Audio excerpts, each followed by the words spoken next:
We welcome you to another Life Stories live broadcast from Life Stories Worldwide. We bring you stories from all over the world on our broadcast, and people who've gone through all types of struggles in their lives, dealing with all sorts of things like pain, rejection, abuse, and how those lives have been transformed. We are live on Zoom, Facebook, and YouTube, and we want to tell you, encourage your friends to join up and watch this story today. The live stories that we share on the broadcast can be viewed and listened to again on our YouTube channel, Live Stories at Lunch. And if you subscribe to that channel, we encourage you to subscribe, but don't forget to click the button, then you will get notifications of our broadcasts. If you also prefer to listen to our broadcasts rather than watch them, when you're walking or jogging or like Bill working in the gym, you can go to Spotify, and there on Live Stories Worldwide Radio, you can listen to the stories again from Live Stories Worldwide. Our story today comes from the USA, where we have Loren Norris waiting to share his story. Loren, after serving 20 years in the US Air Force as a firefighter, he spent the next 20 years in advertising, sales, corporate marketing, communications, working in the media, serving political candidates. But he wants to encourage people to have a vision for life. That's what he's concerned about. People know what they're going for, where they're going in life. And so today it's a pleasure to introduce Loren Norris to share his story. Thank you, Loren. Thank you. Thank you, Alan, for the introduction. I appreciate it. One correction. I didn't quite make it 20 years in the Air Force. I did 5, and that was all I could stand. I couldn't stand no more, so I got out. But I did spend the next 25 years studying leadership and retail management. I've been in retail sales and all kinds of stuff. And currently, I'm a certified leadership coach with the John Maxwell team. But that's because of part of the journey that I went through to get to where I am today. As with anybody, I started off really young. I was born at a really early age. I was born in a small town in central Texas, a town of about 5,000. Most of those were cows. I grew up, though, after my parents divorced, and my stepdad, who was very physically and verbally abusive, was killed in a car accident when I was 9. I was raised as the only son of a single mom. We lived on potato soup and food stamps for a long period of time, and the words, the rich get richer and the poor go broke, were so drilled into my head that I didn't know that I was ever going to go after business of any sort in my life. I remember being a little kid and being drugged to church. I had a drug problem like Zig Ziglar and others. I was drugged to church on a regular basis. I didn't really get it, to be honest with you. It didn't make a whole lot of sense to me. I knew 2 things, though. I knew on Sunday when they had the Lord's Supper, they also almost always had a potluck lunch. And if I went for the Lord's Supper, even though I didn't have a clue what that was, I always got free lunch. And I like free lunch. I also knew, though, that there was a day that the preacher stood at the front and he said, if you need a best friend, somebody who will stick closer than a brother, you need to come up here and meet my friend Jesus. That was about 9 years old. And I ran to the front because I had no brothers and I had no friends. And I thought, if I can get a brother and a friend in one deal, I'm in. Well, it wasn't long after that I was molested by an older boy. That opened a door for me that I had no idea how to close. I had to look back 20 plus years later and say, Jesus, where were you when that happened? If I invited you in and yet nothing. But I was 9 years old. My stepdad's on. My mom's doing everything she can to mom. My life is a train wreck. I got no sense of discipline or order. I was a hellion, for lack of a better term. By 13 years old, I had my own job, my own keys to the house, my own keys to the family car, and no curfew. I came and went as I pleased. I did what I wanted to, and it didn't matter what mom said. On more than one occasion, the city cops dropped me off in the driveway and told mom, hey, if you need some help disciplining this boy, we'll be glad to do it. By the time I got out of high school, I thought this high school sweetheart girlfriend of mine is going to be my dream life. Well, 1 year into my training at ITT, I called her and said, hey, I just want you to know I've got my final exams tomorrow. And after my test, I'm free for the day. I'm free to go. I got a whole 2 weeks for summer break. I'd love to come pick you up after school and we'll go have lunch and hang out together. And she stopped me in the middle of the sentence and she said this question: who is this? And I said, after 2 years and 11 months together, you don't know the sound of my voice on the phone? Are you kidding me? And she said, oh, it's you. Yeah, we need to talk. And that was the end of the longest relationship I'd ever had. I was pretty close to suicidal at that point. My friends took my car keys away from me to make sure that I didn't do anything stupid. As a result, I ran 2.5 miles at a dead sprint until I literally collapsed on the asphalt. They had to physically pick me up and put me in the car. I failed my final exam the next day. I went from a 3.82 GPA in electronics engineering to a 1.69. So I quit school. Did the next thing that made sense at the time, and that was to join the Air Force. So here I am, 19, going on 20 years old. I joined the Air Force, packed my bags, and while I'm waiting on my delayed entry, I fell in love again. I get to basic training, and I'm trying to call this girl. You know, you got to call collect from basic training. I'm trying to write her letters, and they're coming back. Finally, her grandmother answers the phone and says she never wants to talk to you again. And here I am, heartbroken yet again.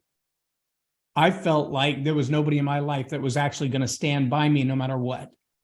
And I was trying to write a letter to her, and it kept turning into a poem. About 5 times in a row, it turned into a poem, and I would wad them up and throw them in the trash and start over again. That day, I'd been made dorm chief of our basic training flight. Every guy in the room was screaming at each other, hollering at each other. The ones that weren't screaming and hollering, they were crying because they missed home and they didn't want to be where they were. And they wanted a way out and they wanted an escape. And even though I was their dorm chief now, I felt exactly the same way. And now that I can't even contact my girlfriend and I keep writing this poem instead of a letter, I was just getting mad. I finally get to the bottom of the page and I realized the last line of every one of those was exactly the same. I unwadded all the ones that I'd wadded up. I laid them all next to each other and I looked down and what I saw, every single last line said this: I need somebody in my life that no matter how bad it gets, they won't turn their back on me. And it was as if I saw this shadow standing against the wall, arms crossed, kind of that dad told you so look on his face. And Jesus said, I didn't turn my back on you. You turned your back on me. Well, sure enough, 21 partners, sexual partners, in a 12-year period of my life led to a 25-year sexual addiction to pornography. Just about destroyed me, just about destroyed everything I ever cared about. That addiction ruled my life. It ruled every decision that I made. And even when I called myself a Christian, I would find myself caught up in the nonsense of that addiction and the nonsense of that pornography. There was no way that I could just get through life normal. That addiction owned me. Now, I can tell you something I learned about addiction along the way. When you have an addiction, I don't care if it's your job, I don't care if it's your money, I don't care if it's your alcohol, your tobacco, your digital devices, I don't care what it is. When you have an addiction, you don't have an addiction has you. There is a master and there is a slave, and you are not the master of your addiction. Now, when the addiction says go and do, you do because you don't have a choice. If you've ever struggled with an addiction, you know that I'm telling you the truth. It was like if the addiction said, jump off the plank, jump off the building, you just jump. You don't ask any questions. And even when you think you've got it under control, that addiction will just kick that ball and chain off the plank. And even if you don't jump, you're going with it. Answer this. If addiction isn't the master, how do you explain a man who has an addiction to alcohol, who will drink his entire case of beer during the football game, jump in the car, strap his toddler in the back seat, drive to the liquor store and buy more alcohol, knowing that he's already too intoxicated to drive and he's just put his baby in harm's way? That's the same kind of foolishness I lived in as an addict. Well, I managed somehow to get out of the Air Force. There were 3 books that led me through this journey that while I was on active duty. 3 books that I read. I don't know how I even got turned on to them. One of them was Bringing Up Boys by James Dobson. Another was Wild at Heart by John Eldredge. And the last one was called Becoming a Person of Influence by John Maxwell. Those 3 books completely changed my life. The first one, Bringing Up Boys by James Dobson, helped me to realize that as much as I loved my mother and as awesome as she was at raising me and putting up with everything, literally working 24-hour shifts, sometimes 3, 4, 5 days in a row, she wouldn't even come home from work. She would just stay at work for a week. Everything that she did for me, you know what a good mom can't do? A good mom can't dad. And she didn't. And I don't think she even realized it. But when I read Bringing Up Boys by James Dobson, I realized how many single mothers are out there struggling to fill the role of a father in the mind and the heart of a young man. And it simply can't be done. As men, we have an obligation to step into that role, even if they're biologically not ours. Remember, too, Joseph, he raised somebody else's baby boy. But we have an obligation as men to stand in that role in our societies. And when we don't, the result is obvious. Wild at Heart by John Eldredge helped me to realize there's a man inside of every little boy. And even though I didn't get to experience many of the things that a father would have taught me, I eventually learned some of those lessons the hard way. But Wild at Heart really centered me on what it means to be a boy and what it means to be a man. And I suffered. I suffered with an identity crisis for the majority of my life until I read that book and it began to re-anchor the boy in me that wanted to grow up and be a man. And then Becoming a Person of Influence, John Maxwell makes a really strong point. That's why he's become my mentor. I've invested a lot of money to continue being under his tutelage. He said, influence. That's leadership. It's influence, nothing more and nothing less. And when I began to realize what that meant was that every life that I spoke into, every person that I lived an example in front of, whether I was to make a fool of myself or to inspire them to better, that's leadership. It's not just the highest ranking. It's not the one with the title. It's not the one with the badge. It's not the one with the nameplate on the door. It's the one who has the most influence. When I spoke in the Congo a few years ago, I pointed that out and I said, I want you to understand both Barack Obama and the drug dealer on the corner are leaders because they have influence, because they make output into people's lives that becomes decisions that those others make. Their output is somebody else's decision. That's a leader. That's influence. The drug dealer probably not doing it for good reasons. You would hope the president of the United States is. But that's a significant difference when you realize that they're the same. When I started studying those 3 books and applying those things to my life, things began to turn around. Of course, by then I had fallen in love again. I was engaged to be married. I remember her dad telling me, you know, you're like a mainspring in a watch. You're just wound so tight. And I'm not sure when you're going to just boom and just all the pieces blow up. You're just so intense. I remember in the same conversation, though, he asked me a question and then he made me a promise.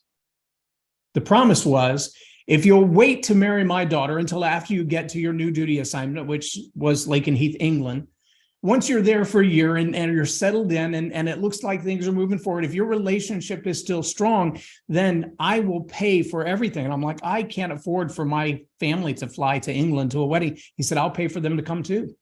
I want everybody to be there. I just want to know that you've taken the time to think this through. Well, I didn't have a dad to give me advice, so I took his. And I told her, we'll wait till I get to the base and get secured, and then I'll have you come. And then her father asked me a question. He said, you know, I don't know how it is that you know that you love my daughter or that she loves you. And I said, well, I know when she cries, what really drives her heart. And he stopped me right there and he said, have you actually seen my daughter cry? I said, I have. He said, what makes her cry? I don't even know what makes her tick. And I'm thinking to myself, if you don't know what makes her tick, if you don't know what makes her happy, if you don't know what makes her sad, if you don't know what her deepest passions are, how can you tell that I'm not the right one? But I didn't ask those questions, though. I just listened. And he said, I've never seen her cry. I don't know what makes her tick. And so I told him what makes her tick.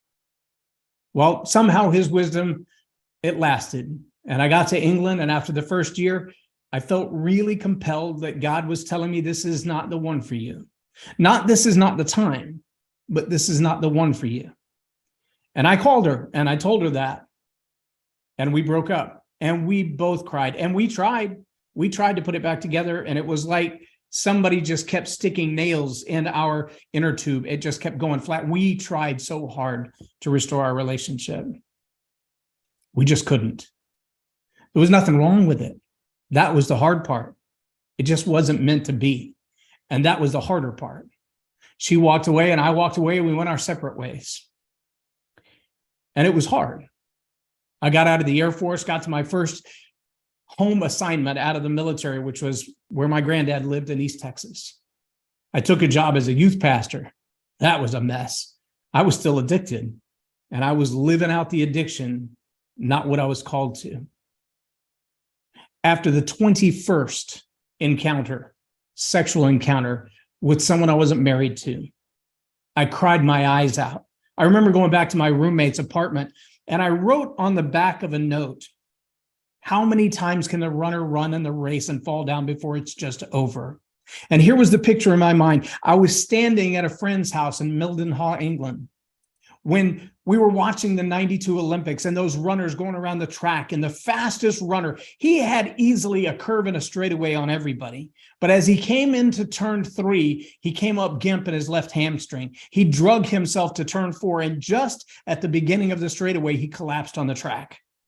The entire field ran past him, the cameras following the runners as they're all running. He never left his lane. He lay on the ground, crying, writhing, holding his leg in pain, and an old man came out of the audience. The cameras trained on the guy on the field until the old man walks on the field. The judges are like, you can't come on the track until he crosses the finish line. The race isn't over. And the guy said, that's my son, and he will finish this race. And he picked him up and he carried him in his lane across that finish line. And I'm thinking to myself, I keep falling down in my life. I know what I'm supposed to be. I know who I'm supposed to be, or at least I have a pretty good picture of that, but I just keep screwing this thing up. There's no way out for me. And when I left that note for my roommate, I said, how many times can you fall down in the race before the race just ends? And nobody ever cares if you've crossed the finish line or not. It's just over. All the fans have gone away. The stands are empty. The cameras are off. The lights are off. And I went to the park in Tyler, Texas, and I sat on the swing reading a book called Screwtape Letters. And in my head, I'm pondering, what does it mean? Why am I still falling for this trap? I know that it's wrong. I don't want this to be my life, but it is. This has become my identity. And heartbroken, I contemplated how I would end it all and make sure that my mom got my life insurance money and my car. But I kept reading that same paragraph over and over and over and over. And the uncle explained to his demon nephew, he said, you realize you haven't won like you think you have. And the nephew said, no, I got him. I got him. Christian's out this time. He's given up. He has completely given up. There's no chance he's coming back. The father's got to hate him by now for all of this failure in his life. And the uncle said, but you're missing one thing. See, this father's not the father like a judge that looks at him and says, I can't believe you fell down again. This is the father that, like a father of a toddler, watches him learn to walk and stumble. And as he stumbles and falls to the ground, he gets himself up again and starts to walk again. And then he stumbles because he's a toddler. That's why they call them toddlers. And the uncle said, you've got to realize this father doesn't look at his children and say, I can't believe you fell. He looks at him and says, I am so proud that you've tried to walk again. And then I thought of a question that was asked by the guys who followed Jesus of Nazareth around. They said one time, yeah, how many times do I have to put up with this crap from this Yehu over here? He keeps doing bad stuff, stupid stuff. How many times do I have to let him off the hook? And Jesus gave him a mathematical equation: 70 times 7 times a day. And I thought to myself, I screw up a lot. I've hurt a lot of people. I've said a lot of stupid things. I've made a lot of bad decisions. I've cost my friends and family a lot of heartache and a lot of money. But I don't think I've reached the limit of 70 times 7 times a day. And if he can expect that of a man, how many times will he cover my tracks and let me off the hook? And I went home, and that's what I wrote on my note. Before my roommate ever saw it, how many times can a runner run in a race and fall down before the race is just over? And the answer is 70 times 7 times a day. Within about 90 days, I met the woman who I would marry. We dated from September the 3rd to Christmas Eve. And on Christmas Eve, when I said to her, is there any chance you'd want to spend the rest of your life with me?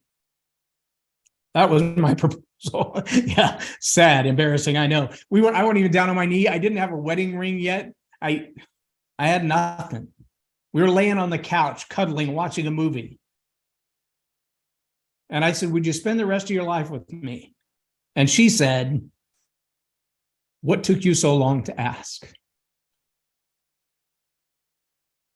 Well, fast forward 10 years and 3 more kids for a total of 4. We're walking out of the chapel at Pine Cove Family Camp. And she turned to me and said those words that make every man tremble. You know what they are? We need to talk. Oh, yeah. It's as bad as turn your head and cough. And when she said those words, what went through my mind was, I know that I'm fat and unlovable. I know that I'm still addicted. I know that I'm not the best husband, the best father, the best provider. I'm not even a good man most of the time. And I'm pretty confident this beautiful woman has found somebody better than me, and she's moving on. And I spent the entire day with that going through my head, convinced that when we sat down to talk, she was going to say, I'm done, I'm out, I'm over.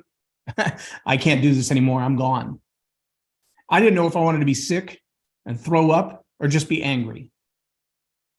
But when we sat down on the bed at 6 o'clock after the kids had gone off to do their thing, she turned on the bed and she looked me in the eye. She took my hands and she said, when you say to me that you're fat and unlovable, you're asking me to believe a lie.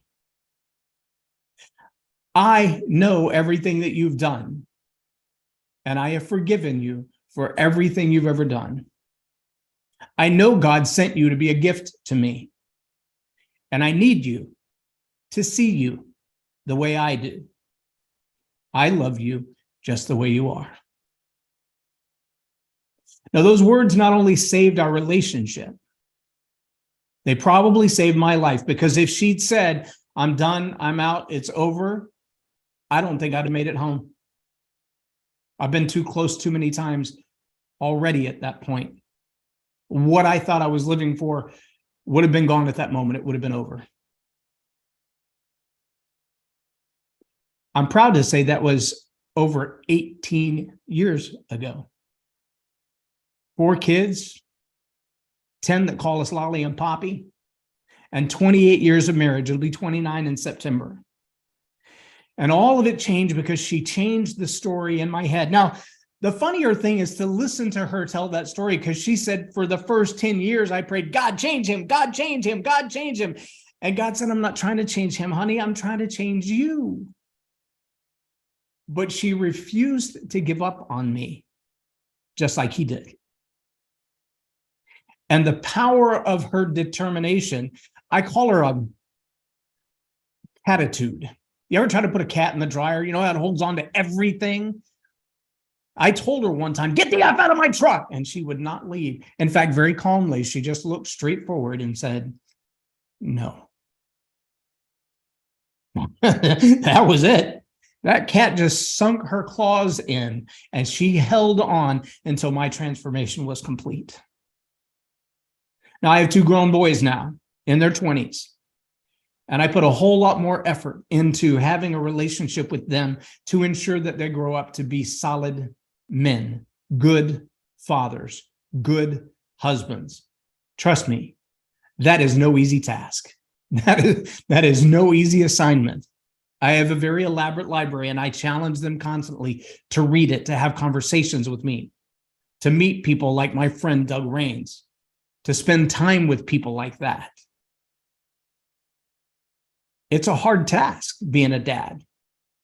It's a hard job, but I'm committed to it.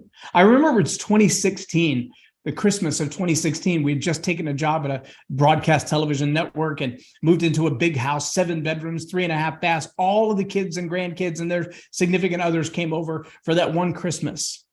My dad, who left my mom when I was 4, just happened to be in town. And I invited him. I said, hey, come on over. Well, my mom was there. My sister was there. My grandmother, his mother, was there. All the kids and grandkids and their dogs and cats. It was a zoo. My dad and I sat on bar stools watching the kids play a family game. And at the end of the night, when they put all the little ones to bed, I walked him to the car to go back to his campground. My dad stopped at the door and he said, can I just ask you a question? I said, sure. He said, I don't know how you learned to be a dad like that. They honor you. They respect you. They love you. They listen to you. Where did you learn that? Because I know I didn't teach you, and my dad doesn't know who his dad is. I said, well, there was only one place that I could learn how to be a father. And so I've studied every way that I can to figure that out. It's the first time I remember my dad saying, I'm proud of you. I was 47 years old. I don't know what your life has been like, but I'm going to tell you without a shadow of a doubt, there's a place in your life that somebody needs you to step up. There's a place in your life where you've dropped the ball, you've made some mistakes, you've screwed it up more times than you can count, and you're thinking, is there any chance? Yes. Because I can tell you for a fact, in my own evidence, in my own experience, 70 times a day is a hard amount to screw up. But it's not too hard to be forgiven. There is no magnitude of screwing up that isn't forgivable. There's no number of times that you've hurt somebody that the blood wasn't enough for. I don't want to get all religious on you, but I'm going to tell you, we just celebrated Easter. And the most powerful revelation of all of human history is the fact that when you go back to that tomb, he's not in there. But if you want him to be, he'll be in here. It's an invitation. He's asking you, can I come? Can I stay with you? Can I live in you? Can I speak through you? Can I heal the sick and raise the dead through you? Would you let me? Oh, I can tell you the number of times that I know he was with me. Right after my wife and I got married, I was riding an enduro motorcycle that belonged to my boss. I was cruising down Old Jacksonville Highway, which is about this wide, like most of the lanes around Lakenheath. Those 2 little lanes that if you pass a horse, somebody's going in the grass. It was like that. And there was a truck coming at me and lots of cars in front of me and lots of cars behind me. And my front tire blew out while I was driving. And it's hard enough to control a car when you have a blowout on the front, but on a motorcycle, there is no control. I remember that rubber flopping over to one side and that steel rim hit the side of the asphalt. And as it did, it just pushed the car into the bike into the oncoming lane. I'll never forget it. About 50 yards away from me at 50 miles an hour is a 1987 Silverado pickup, midnight blue. I know it looked exactly like my grandfather's truck.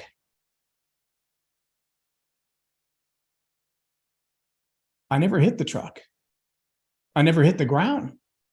I don't know how all the cars behind me, behind him, in front of me vanished from thin air. But the next thing I remember, I was sitting on the side of the road with the motorcycle still idling, the tire still flat, and not a car in sight. It was like a time warp, like someone reached down and snatched me off the earth and held me until trouble passed, and then put me right back where I belong. Maybe you've had moments in your life that you can look at and say, I don't know how I made it through that. I just know that I did. I don't know who to give credit to or ascribe the power to, but it was as real as the sunshine to me. I can tell you it was. He has a name. His name is Jesus. And by invitation, he will continue to walk with you through the valley of the shadow of death, through the darkest relationships, through the biggest mistakes, through the greatest losses, through the greatest joys. He will stand there with you every time. He will never turn his back on you, and he will never forsake you, even if you turn your back on him. I remember early in our relationship, my wife and I having an argument, and she locked herself in the bathroom to call her mother. It probably would have been typical, given the way I was raised, to just leave. But I didn't. I got a pillow, and I slept on the floor outside the bathroom door until she gave up. I can't tell you how many times I've had those fits and fights with my Savior, and I feel like I've locked the door and I've slammed the door and I'm waiting for him to go quiet and know that he's left. But he's more stubborn than I am. And no amount of offending him will make him leave. He'll wait right on the other side of that door. I remember Billy Graham saying one time when he heard a preacher preach, he said, "If what I'm saying is wrong, may lightning strike me from heaven." And Billy Graham said, I laughed out loud when I realized God's patience has been over 2,000 years. And you think you're going to frustrate him in 30 seconds. What kind of fool are you? I'm going to invite you to just take a chance. If you don't know him, I want you to meet him. If you do know him and you know you're not walking where you should be, you're not exhibiting the power that you could be, you're not the kind of person that you want to be, that by surrendering your life to him, it's a little bit more. The more you hand over, the more he has to work with.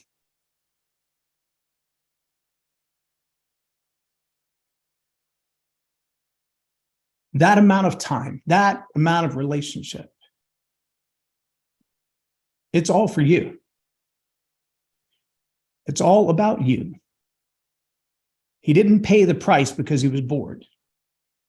He paid the price to buy you back from everything that's tried to destroy you. I'm going to encourage you to close your eyes and just listen for a moment. And then I'm going to ask you to repeat after me, whether you do it out loud or you do it in your head or you write it down in a book somewhere. I encourage you to do that. I encourage you to write down the date and time. You don't know why now, but 5 years from now, you'll know. You'll wish you knew exactly when that moment was that you fully surrendered. So right now, I'm just going to pray for you. Father, I just thank you that all of these men and women have taken the time to set aside their evening, their morning, their nighttime to spend this moment with you.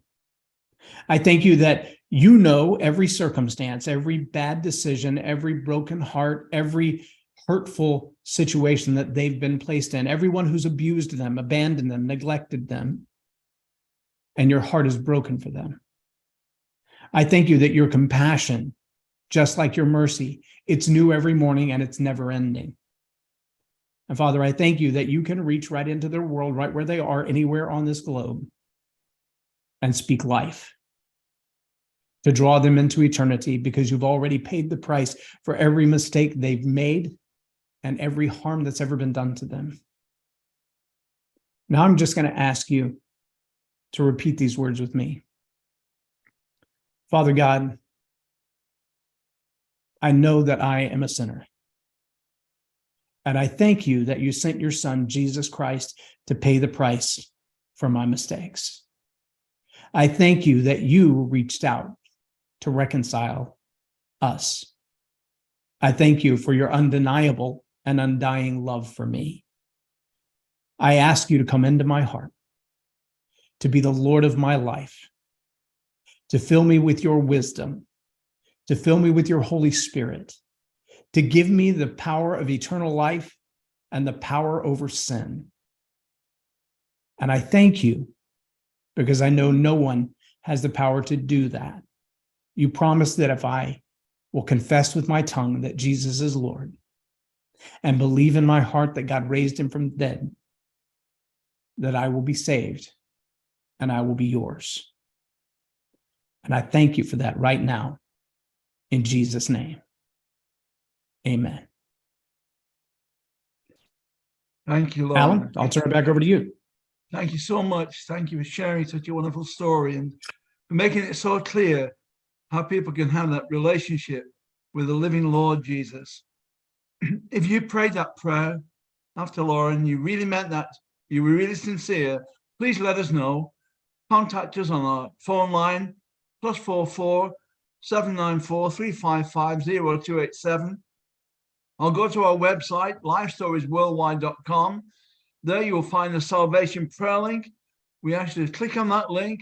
Let us know that you have made that real commitment today. You will also find on there a Bible app that you can download for your own private devotions so you can get to learn more about this wonderful Lord and Savior. Thank you, Loren. I'm going to hand over to George now. He's got some questions for Loren. Thank you, George. Thank you, Alan. First of all, Loren, let me welcome you and thank you for speaking to us here at Life Stories Worldwide. What an honest story you just told us. I have to say, very, very honest. We've listened to a lot of life stories, but I think yours has been the most honest that we've had on here so far. Now, you grew up in a small town, single mom. You said you lived on potatoes and soup. How hard was that for you? You know, there was a moment when we knew my stepdad was gone and that we were going to get a quote unquote insurance settlement. We were going to move to a new house. Mom was buying the house straight out so we could never lose it. She was buying 2 new cars. It was all going to be wonderful. And I had this vision in my head that we would get there and have chocolate chip cookies and milk every day after I came home from school. I can tell you in the 12 years that we lived in that house, I don't remember one time that we gathered in that way. I remember a lot of turmoil. I remember a lot of drama. I remember a lot of fights and even drunken parties. I don't remember chocolate chip cookies and milk after school. I do remember taking what I earned from my own job at 13 and going to buy my own lunch every day after school. So you had to grow up very, very fast then by the sound of it. Yeah, I was told by my uncles that I was, quote unquote, the man of the house just before my 13th birthday. And it was a hard revelation because I didn't have any idea what a man was or was supposed to be. And at that particular time, did you have any ambitions? I mean, did you want to be anything like, I mean, I know you joined the Air Force, but did you have any ambitions of what you wanted to work at that time? I had no vision for my life at all.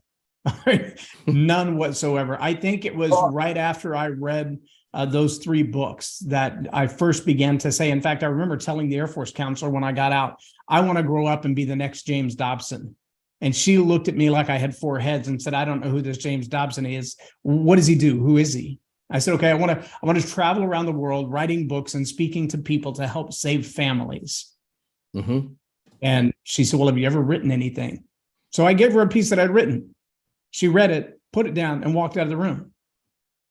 I was like, is that good? Is that bad? I mean, she going to get somebody to like tell me what I'm supposed to do with my life when I got out of the Air Force? And she came back and all of her makeup was gone. And I'm like, okay. She said, so I don't know what you want me to do for you here. And I said, well, you're my education counselor. How am I going to spend my GI Bill? Do I get a degree in journalism or English or psychology or what do I do? And she said, I don't know what to tell you. And I said, well, what did you think of what I wrote? She said, I don't believe you wrote it. I mean, maybe you got that from this James Dobson character, but there's no way that a 21-year-old man wrote that piece. It takes years of being a counselor or a therapist or a pastor to understand the concepts that you've written in there. There's no way that was you. I said, no, it was me, beginning to end. She said, well, then you're going to have a couple of problems. Nobody's going to believe that you think like that until your hair's falling out or it's turning gray. I'm almost there. I've just fallen out. Almost there. They'll believe I'm wise soon. Now, you said, of course, your school wasn't great. You were molested. You were doing drugs. Were you on first name terms with the cops? I never did drugs. Those were the two things that I was spared from. Alcohol, I never had a taste for. I took a black label bottle of Jack Daniels, a big half gallon, and I turned it up and drank about half of it.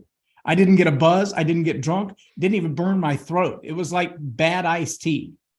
And I handed it to my friend who was standing there with me at the time. And I said, I'll either be broke or dead before I enjoy this. I have never been intoxicated in my life. Wow. If you took a 1 gallon alcohol bottle, you could put all of the contents of alcohol I have consumed since birth in one bottle. Wow. Drugs, just never got into them. I saw him destroy my uncle's life. I saw him destroy a lot of people around me. I never got into drugs. My drug was pride and sex. And those two about destroyed me the best you could imagine. Now, you said at 9 years of age, you used to enjoy going to church because you got a nice lunch. But yes, you were asked the question if you wanted a really good friend. Was that the moment you actually accepted Jesus into your life? Or was there something happening? First time, yeah. Yeah, first time. Yeah, that was the first time I said, I want Jesus to be my Lord and Savior. I didn't get it. I listened to a preacher friend not too long ago say there's a thing called a gestation period. There's a moment when the seed is planted and the baby begins to be born, but every creature has a different life cycle. You know, elephants take 22 months. Rabbits take 8 weeks. Carrots take 18 weeks. So it just depends on the seed and the plant and the harvest and how well it's nurtured as to how long it takes that birthed seed to come to life. And for me, that was almost 20 years, sad to say. Okay. So you enjoy the lunch, but let's get to the girls in your life. You didn't have a very good success with girls. I had 4 or 5 long-term relationships, and I broke all but one of those, and the rest of them were minutes. Okay. I was just wanted to talk about your high school sweetheart when you phoned her, and she said, "Who is this?" How did that actually make you feel? I know you said you were suicidal afterwards, but at the time, was it a shock? It was a shock. It was disbelief. It was anger. Here's the irony. All of the 3 women that I mentioned, that high school sweetheart, the one I fell in love with before I went to basic training, and the one that I was engaged to when we broke it off, my wife has met all 3 of them. Wow. All 3 of them are in the kingdom. All 3 of them are serving God. One of them is married to a pastor in Eastern Oklahoma. One of them is married and living in the oil fields in West Texas.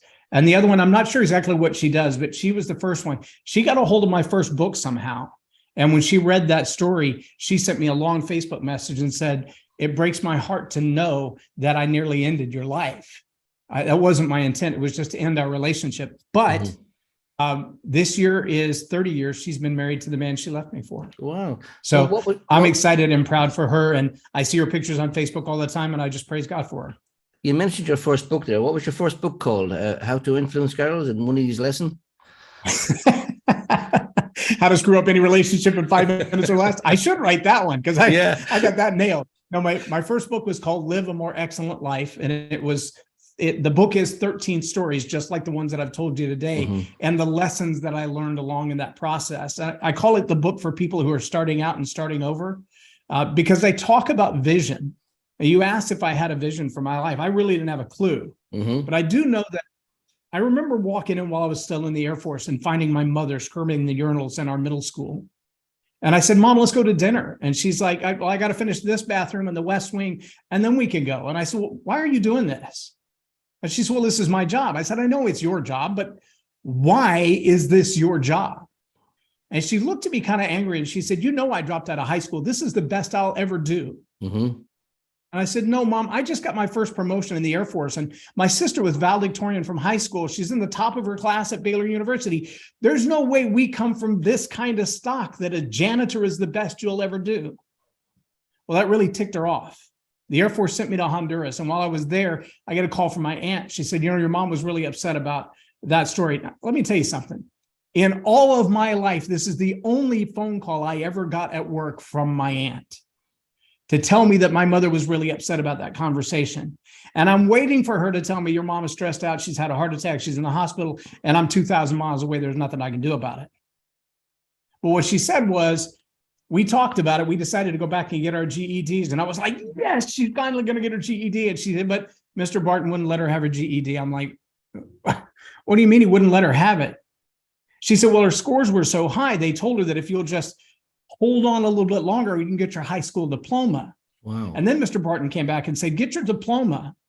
And if you'll go get your degree in education, I'll convince the school district to bridge all the years you've served as a janitor towards your teacher retirement.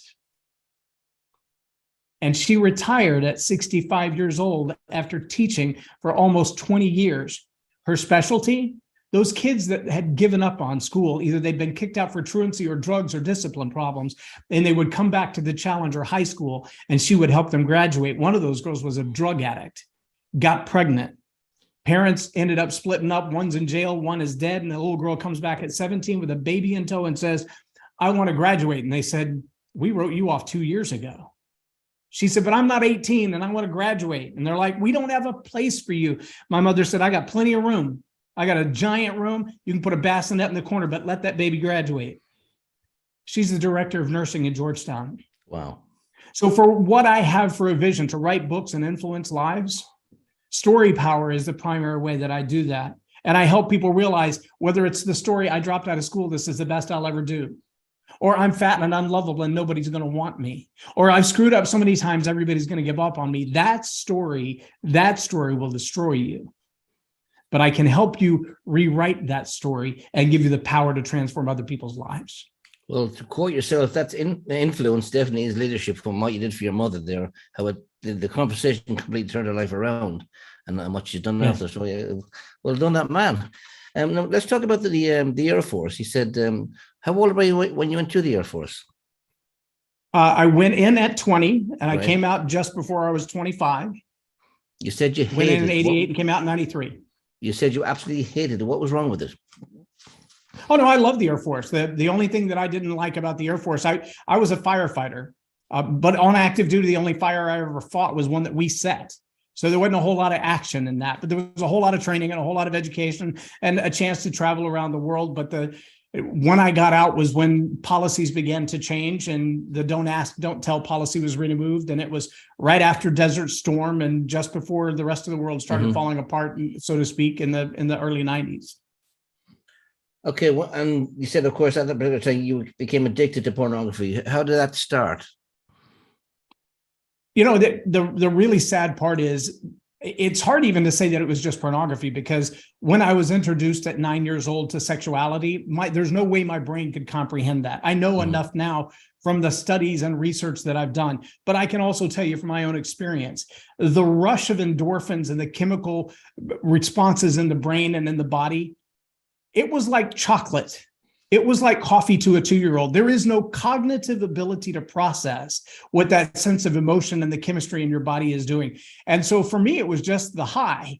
It was counter to the stress of my stepfather being gone and nobody being around and having no men in my life who could anchor me and tell me right from wrong and not being exposed. And I found people who would engage in activity that made me feel like something else.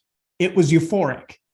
And so sexuality became my go-to. I discovered pornography for the very first time at about 5, completely forgot about it until I was 9 and that experience happened. But after that, it was, I didn't care how I got it, as long as I got that sexual release. That release was my addiction.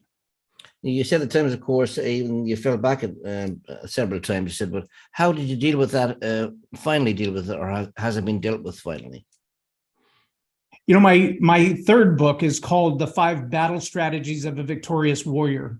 And I realized after a lot of conversations, a lot of research, a lot of therapy, that the word repentance really means to simply change your mind. It means a new mindset. Mm-hmm. And when I realized exactly what that meant, that it wasn't about behavioral modification, it was about changing what you focus your mind on. Set your mind on things above, not on things below. Think on these things which are holy and true and pure and just and praiseworthy. And when I began to take my mind off of the fix, how am I going to get that next fix? Will it be the next girl? Will it be a magazine or a website? When I began to take those things out of my mind and not let them obsess about my mind, I remember Rush Limbaugh saying, when somebody asked him, how did you lose so much weight? This was before he realized he had cancer. But they said, how did you lose so much weight? He said, I used to sit here behind this microphone and think for hours about how I was going to prepare dinner tonight. What would I cook? What would be the side items? What would be for dessert? He said, I spent so much time thinking on it. I promise I gained weight just thinking about eating. And I thought that's such a strange phrase. But when you understand what metanoia means, you realize that the biochemistry of the body responds to the thought process.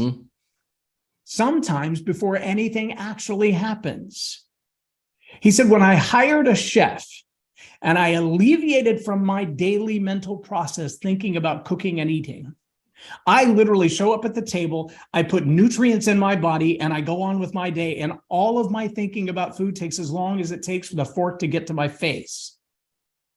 And I thought, even in my marriage, when those moments are there, I want to relish that moment, but I don't need to dwell on that moment for hours before or days after. Relish the moment while it's happening and move on with your life. See, an addict can't do that, whether it's drugs or alcohol or sex or violence or anger or work. They never turn their mind off of the thing they're not supposed to be thinking about and pointing their mind toward the thing they're supposed to be thinking about. So in my book, 5 Battle Strategies of a Victorious Warrior, that's exactly what I coach people to do. First, you've got to identify what it is that's just obsessing your mind. Then you've got to agree. Come now, let us reason with me.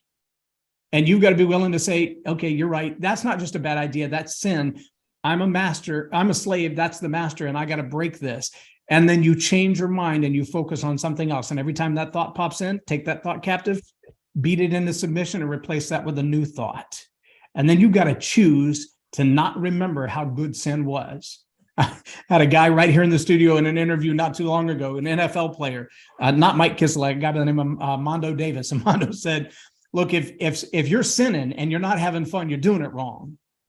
And that's kind of the challenge, because most of us who lived that way for so long, we got really good at sinning and it was really fun. You've got to choose to forget how fun it was so that you can focus on what's driving you to the next thing. And that's why a vision for your life is so important. If you know where you're going, all those other highways are irrelevant. I've heard that said before. You have to remember to forget, was the one I was told previously. Yes. Now, you said a lot of times that you screwed up quite a lot, made a lot of bad decisions. How on earth do you pick yourself up each time and keep going on? Just enough hope to believe that getting up again is worth it. I just have to, like the toddler, I just have to know. I was watching a little guy last night, probably wasn't 18 months old, running through the park. He came down off the grass and landed in that, on the edge of the gravel where the parking lot was uneven. And you could see it coming from a mile away. One of those little steps isn't going to go out far enough, and he's going to face plant right in that gravel. And as much as all of us as parents look at that and go, ooh, that's going to hurt, he's going to cry. His learning experience includes, when you change surfaces like that, slow down a little bit. But in the end, you can't lay there in the parking lot and cry just because your face is bleeding. Get up, move on with your life. And as parents, I say it to people all the time when their kids fall and I see them yank them up by their arm. I look at them and say, aren't you glad we learned to walk when we're that close to the ground to start with? Because falling is, well, it's imminent. Getting up is a choice. But I'm so glad that we learn to fall and get up early so that we can make that the habit in life, not falling down and staying down. Can you learn to fall gracefully? Well, if you're Buzz Lightyear, you can. You can fall with style and call it flying. Some of us falling gracefully includes having people around us who let us down easy, so to speak. They see the fall coming and they kind of buffer the blow that they can. But I'll be honest and tell you the lessons that I've learned, most of them came from falling really hard. On your face by really the sound hard. Of it as well. Yeah. Can you tell from my face? No, not really. Now, you said, of course, you grew up, you're a single mom. I like what you said, single moms can't dad. How important is a dad in a family? A dad is eminently qualified to raise a son. A dad is also absolutely essential in raising a daughter. I have two of each, 2 daughters and 2 sons. My girls are older, my boys are younger. And the relationship that I have and how drastically different it is with each of them is amazing to me. When I see parents, whether mothers or fathers, try to raise all of their children exactly the same, I mean, it's imperative that we have core values, that we know this is what our family believes, lives for. These are the things that we will never violate. But we also have to realize that one of the ladies I had in the studio last week is she works with Down syndrome kids to help them find gainful employment. And I said, I remember Zig Ziglar talking about fish training school. Dale Carnegie talked about it too. He said, when we try to take all of the squirrels to fish training school, all the squirrels fail. And we take the fish to squirrel training school, all the fish fail because they're not made to do that. And when a mom tries to raise her son to be more effeminate, she's failing his nature. And he will fail at being an effeminate son, or he'll become someone that he's not in order to meet her expectations.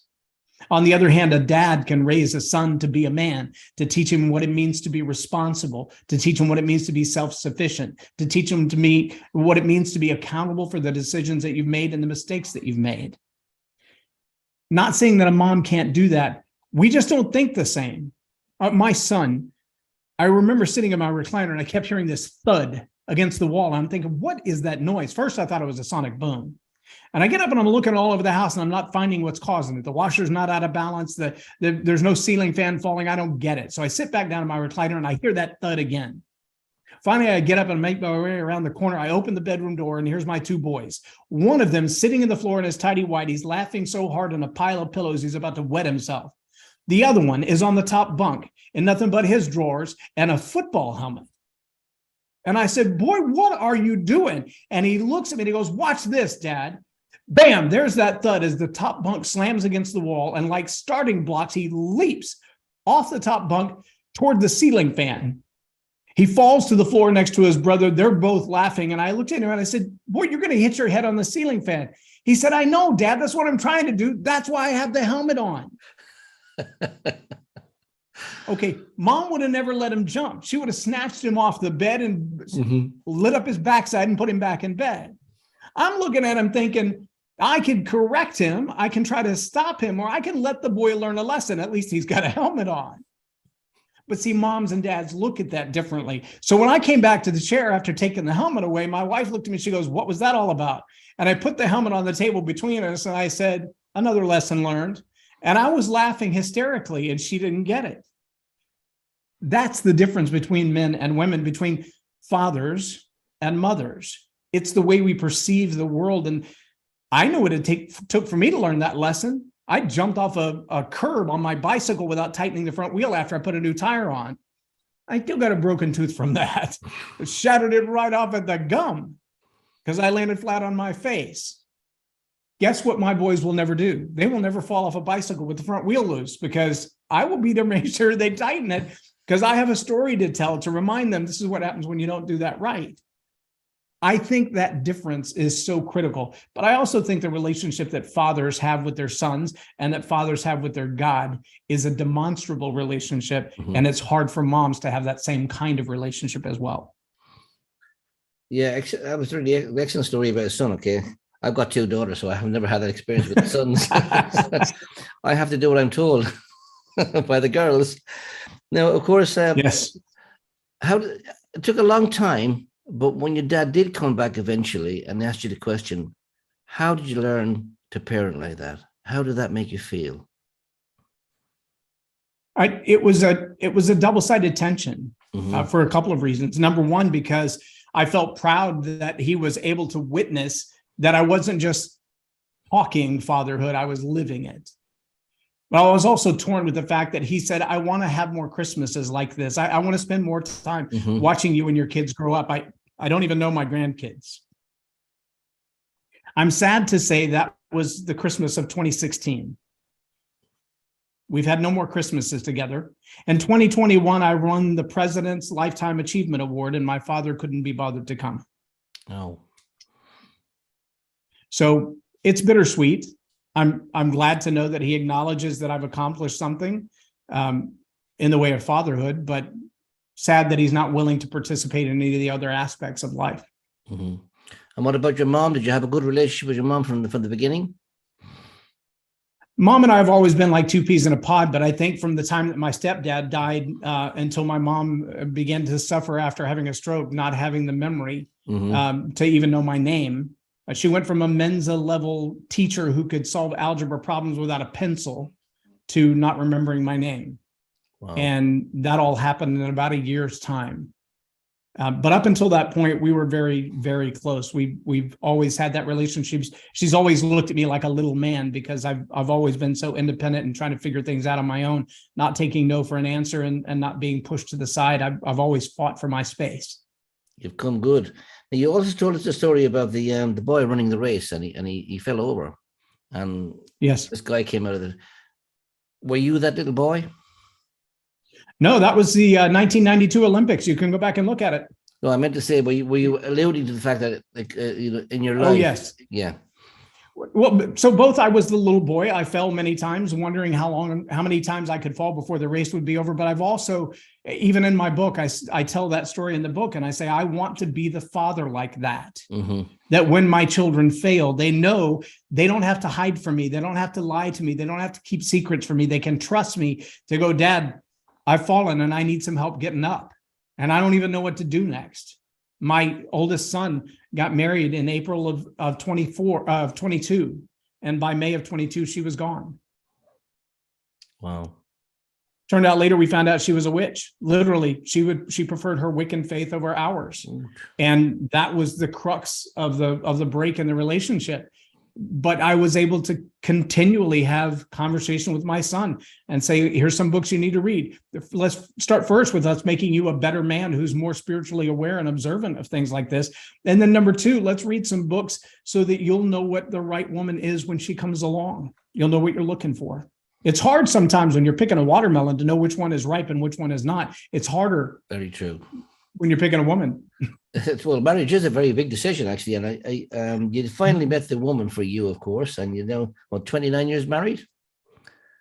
It'd be 29 in September, yes. Excellent. How did you actually meet? Was this the woman that you waited for? You told us a story about the dad. No, this was a different woman. This woman actually showed up at the church that I was a part of at the time, which was Rose Heights Church of God in Tyler. Okay. And she filled out a visitor's card. And at the time, I was part of a visitation team, and we would go out to people who were new to the area, new to the church, and say, "Hey, come back to church." And so she came on a Sunday. My visitation team partner and I went out that Wednesday night. And when we knocked on the door, her porch light was out, but the inside light was on. And when she opened the door, I just saw this angelic being. And she had on a white pantsuit, and I could see right through it. And her eyes were day glow blue. And I was like, I was in heat immediately. We walked in the door. My friend Betty sat down on the couch with her and started talking to her about coming back to church. And I sat down in this old chair that was so worn out, my elbows were above my ears. And I'm just sitting there in this chair, and I hear this scream like a banshee. And this little 5-year-old, red-headed, stark naked, dripping wet girl comes running out of the bathroom, fresh out of the bathtub, and leaps from the middle of the room onto my lap. And I am soaking wet head to toe and going, what do I do now? And Karen says now, she'll tell you to this day, that was the moment she knew that I was the right one. She said, when my daughter was my best jerk meter, when she was loving up on you the very first time she met you, and there was never a moment. To this day, that little girl's 34 years old. She's had a heart attack. She's had 3 kids. She has a pacemaker. She's a registered nurse in a cardiac lab in Arkansas. The tornado literally wiped out her nanny's house right after she picked up her kids that went through just in the last week or so. We've had a long life together, just my redheaded stepchild and me. But the other 3 kids, if you line them all 4 up next to each other, you would never know which one is my step. And if you ask them, they won't tell you because they're all family. That was hard for me because I have a stepsister and a half sister, and we weren't raised with that same kind of bond. Now, I was going to ask, of course, the 29 years, okay, there was a moment, of course, that nearly had a blip. Those words of, we need to talk. It sounded like deja vu, but you got over that. Yeah. I've never heard them in good context. I think what you said was, she said, they want you just the way you are. Is that correct? Yeah, she said, I know everything you've done. I've forgiven everything you've done. And I love you just the way you are because I know God sent you to be a gift to me. Wow. How did that make you feel at that time? Disbelief again. There was no way I could accept in that moment. It took me years, and I still question it. In fact, our morning ritual is we get up every morning, since that month. So now almost 18 years, we've showered together almost every morning. No matter where, if we're in the same household, we shower together. If we're in the same hotel room, we shower together. It is our way of being naked and unashamed together.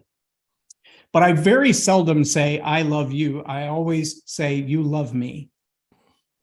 And it's my way of saying, I know this, I'm confirming this, I'm affirming that. And ironically, she almost never says back, and you love me too. She always says, yes, I love you. Is that important to you, the way that happens? It's important to me to know that she will affirm it again and again and again. Because sometimes I'll be sarcastic and I'll say, you love me, you just don't know why. And she'll say, no, I know exactly why. I'm like, well, then tell me. She's like, nope, I'm not going to tell you again. So it becomes a playful banter. You said yourself you're not a good man. What makes you think you're not a good man? Isaiah, he said, put the stone to my lips, because I'm a man of unclean lips. I wish I was perfect. I wish that I said everything right, that I did everything right, that I handled my finances perfectly, that I handled every relationship perfectly, that I stepped in for every stranger and made a difference in their life. And I don't. I just don't. I wish I could. I wish I did. I hope one day I will. But until then, I have to be honest and be real with myself and say, don't get too big for your britches, because you still got a lot of room to grow, a lot of ways to be better. Well, we're hoping that your story will indeed encourage a lot of people here tonight and when they watch it at a later time. But just tell us a little bit about your books. How many books have you got out at the moment? 3 that are published, 4 more that are in the works. Right? 3.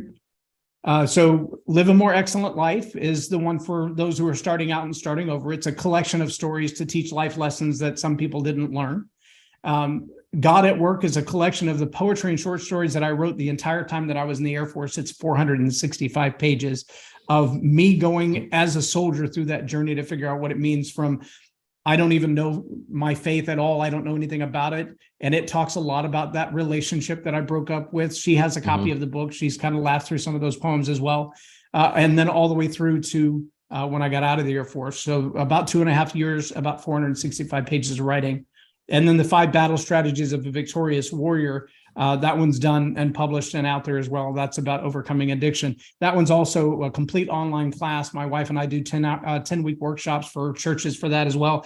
And there's an entire USB drive that has the audio book, the printed book, the PDF of the book, and supplemental videos. So if somebody says, I need this in my church, but I've never experienced that, so I don't know what to say, everything is there to lead the class. You can play the videos, ask the questions, hand out the forms. You don't have to experience the tragedy to live through the story and have the power of bringing healing to somebody. The content on that USB drive will teach you to do that. The other books that I'm working on right now, in my mind, I'm working on Story Power as a book. I've demonstrated it, but I haven't taught on it as a book. It is an online course and a master class that I teach, but I've never written it out. I have Learn to Roar Communication, Learn to Roar Leadership, and Attitude Hack. Those are the other 3 books that are, they're about 90% done right now. They've already got covers. They're already set up. But every time I get ready to publish them, God says, that one's not quite done yet. So I put them on hold, and they've been there since about 2019. And the published so material, they're still marinating. The published material, is that easily available? On Amazon. Yeah, if you just search my name on Amazon, you'll find them. There was one question I wanted to ask on your little brief bio that you gave us. It says, serving political candidates. How, as a Yes, sir. Christian, can you serve political candidates because they're known for them being slippery, and don't always tell the truth? How can you marry up the two? So the first thing that I tell people is there's nothing more damaging to your credibility as a leader, as a communicator, than telling a story that's not yours. Dale Carnegie says it this way: if you're going to tell a story, you've got to earn the right, be eager to tell it, and tell it with enthusiasm. If you can master those three things, then you can tell the story. But earning the right means I've lived through it, I was an eyewitness to it, or I have thoroughly researched it. Mm-hmm. Now, you know as well as I do, you've heard politicians and preachers share a story or an anecdote that they have zero relationship to. Mm-hmm. And half the time when they finish telling it, you realize, I heard that from somebody else and they told it better, or you forgot the punchline altogether. So starting with that premise, I tell every one of my coaching clients, political clients, entrepreneurs, pastors, ministers, wherever they are, I don't want to hear you tell a story that you've made up from somebody else's experience. And I don't want to hear you tell a story that you've copied from somebody else. So let's start first with you getting real about you. Mm-hmm. I can't tell you how many political candidates I have started the process with, and 6 months in, they're like, I'm a completely different person and politics is not where I'm going. They had a prideful hunger for power until they got a real look at who they were. Story power is a real thing. I love you just the way you are is a story that changed my life. I'm a high school dropout and I'll never do better than being a janitor is a story that will change your life. I believe better in you because I've seen evidence of better from you is a story that will change your life. And when one client came to me and he said, I'm so determined that I'm going to run for office that I told my wife if she's not up for it, she's free to go. And I looked at her and I said, but your wife's pregnant. He said, yeah. I said, the candidate you're running against is running for the seat because her husband died in office. And her determination is to continue to carry on the family values that he possessed for the 42 years he was in office. How do you think his constituency, who kept reelecting him to office, is going to vote for you? All the opponent has to say is this man wants power so bad he let his wife and child leave so he could have the power. I am not a good enough speechwriter to overcome that truth. Mm-hmm. In our next coaching session, his wife was sitting in the car. He walks in, didn't bring any of his notebook, minor journal, nothing. Walks in, doesn't even sit down at the chair. He says, before we meet, my wife has a word for you. I was like, oh boy. He goes back out, sits in the car. She comes in. She sits down across the table from me. She said, we've never met. My name is so-and-so, and I just wanted to shake the hand of the man who saved my marriage. I'll take that one. I'll take that one. Excellent. They're still together. They have a beautiful little baby boy now. Well, indeed, we believe in story power as well, because all the stories that we have here on Life Stories Worldwide are published again and again on YouTube and Facebook, and people can watch them again. It's been fantastic speaking to you, of course. Thank you so much for your time and being very honest and candid as well. So with that, I'm going to hand back to Alan. Thank you, Loren. Thank you, sir. Thank you, Loren. What a wonderful time we've had with you today. Excellent, an excellent broadcast that we've had. And I'm sure that many, many lives are going to be impacted by what you shared today. Yes, like George says, we believe in story time. That's why we tell stories every week. We've done it for 3 years now, every Monday. Someone telling their story of how their lives have been transformed. So we do thank you. We appreciate you being with us tonight. Thank you for giving us your time and for sharing. Pray God will bless you and your family, and you continue to use you in spreading this good word that you have. Thank you so much. Thank you, George. Thank you. Thank you for having me. Thank you, Howard. Thank you all for being with us today. If you do want to contact us, there's several ways you can contact us. You can see our phone number, +44 794 355 0287. You can contact us by email at lifestoriesworldwide@gmail.com. You can visit our website, www.lifestoriesworldwide.com, and there you'll find all sorts of information that will help you, including how can I get to know God, and there's our salvation prayer link as well. and a Bible app that you can download to help you in your private devotions. You can also subscribe to our YouTube channel, which is Life Stories at Lunch. We encourage you to subscribe to that.